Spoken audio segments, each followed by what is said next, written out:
Bonjour à toutes et à tous, c'est Paldam pour vous présenter un nouvel épisode de Ça part en sucette. Et donc, je me suis dit, à la suite de l'écoute d'un précédent épisode sur le cactus, si le cactus, donc qui prélève le dioxyde de carbone la nuit, fait sa photosynthèse le jour, après avoir fermé naturellement ses stomates à la première lueur du soleil, ou alors dès qu'il y a élévation de la température, j'imagine. Donc ça, c'est un problème qui serait intéressant de résoudre. Mais il y a un autre problème que je voudrais soumettre, étant donné que le cactus il va devenir rachitique avec le fait qu'il a peu d'eau. Est-ce qu'il ne pourrait pas photosynthétiser, donc un peu plus emmagasiner un petit peu d'eau via la condensation de celle-ci qui se ferait sur les parois de ces stomates à la suite de l'absorption d'un air qui pourrait être éventuellement plus riche en eau pour une raison qui m'échapperait éventuellement. Et par la suite, on pourrait aussi envisager que via la décomposition des sucres qu'il a produits, du glucose qu'il a produit, je vous rappelle que la formule du glucose est C6H12O6. Donc, s'il y a décomposition du glucose, on va certes obtenir du dioxyde de carbone, mais aussi de l'H2O. Peut-être que l'H2O, dans ce genre de circonstances, pourrait être réabsorbé à l'intérieur des cellules plutôt que d'être évacué comme un simple déchet. Certes, à mon avis, s'il est produit de l'eau, il ne sera pas gâché comme ça. Et ensuite, je me suis dit qu'éventuellement, s'il y avait d'autres types de plantes qui est xérophyte, il fallait que je me penche sur ce problème et j'ai envisagé de parler de la plante appelée agave. L'agave est naturellement connue pour l'utilisation que l'on en fait. Mais je ne dirai pas laquelle. Mais elle n'est pas bien vue sur YouTube. Donc voilà sur ce point. De plus, je me suis dit que la gave devait avoir les mêmes problèmes que le cactus, mais en me penchant sur la physionomie de celui-ci, je me suis rendu compte qu'il avait pas un bulbe, un tubercule profondément enfouis dans le sol.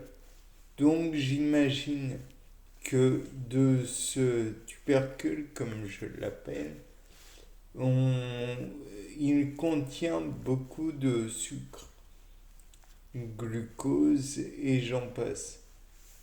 Voire éventuellement d'autres sucres qui permettent l'obtention de divers produits que je ne citerai toujours pas, qui ne sont pas des plus... Enfin bref. Et donc, je me suis dit que éventuellement la photosynthèse se faisait à la surface, mais qu'en fait, le sucre ne restait pas dans la tige ou dans les feuilles, mais était bien stocké dans ce bulbe, comme je l'ai appelé précédemment. Et ainsi, on comprendra qu'il sert uniquement à stocker des réserves. On pourrait parler de la pomme de terre qui, elle, bien que n'ayant pas à faire face à, comment dire, à une sécheresse intense, euh, stocke néanmoins ses réserves dans le tubercule que nous aimons consommer dans différentes préparations culinaires. Néanmoins, il faut dire ce qui est le problème de la conservation de l'eau a trouvé beaucoup de façons de faire de, pour faire face à la déshydratation. Mais les techniques sont restreintes néanmoins. Il y en a un nombre pas véritablement important. Si oui, non. J'oscille entre les deux. Mais toujours est-il que on voit certains schémas se reproduire à plusieurs reprises. De plus, le problème de la déshydratation est un problème, certes, mais le problème peut être cumulé avec d'autres problèmes. Je parle naturellement de la déshydratation et du froid, par exemple, auquel doit faire face Ephedra fragilis, à ne pas consommer si vous voulez l'essayer. Non, ce n'est pas possible. De plus, je crois que le corps produit de la noréphédrine. Bon, à vérifier, mais je ne suis pas sûr en fait. Il produit de la noradrénaline plutôt. Et la noréphédrine, c'est autre chose. C'est produit par Ephedra fragilis. Toujours est-il qu'on voit l'effet de la substance qu'il peut produire, notamment dans Requiem Fandrum. C'était l'instant promo. Mais il n'a pas besoin de moi pour être mis en avant.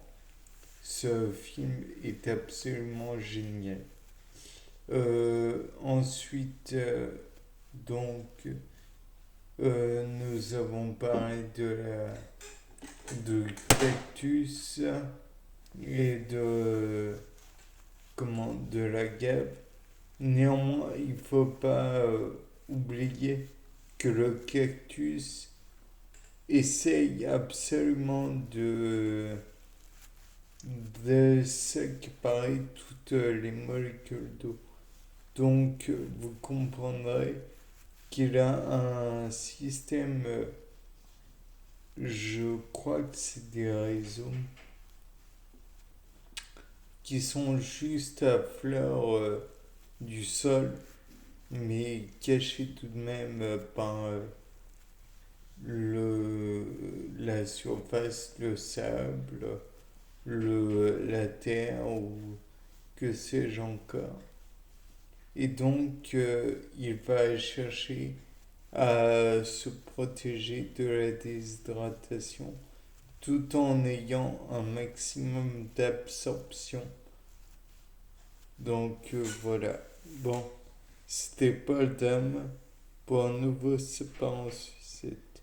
Au revoir.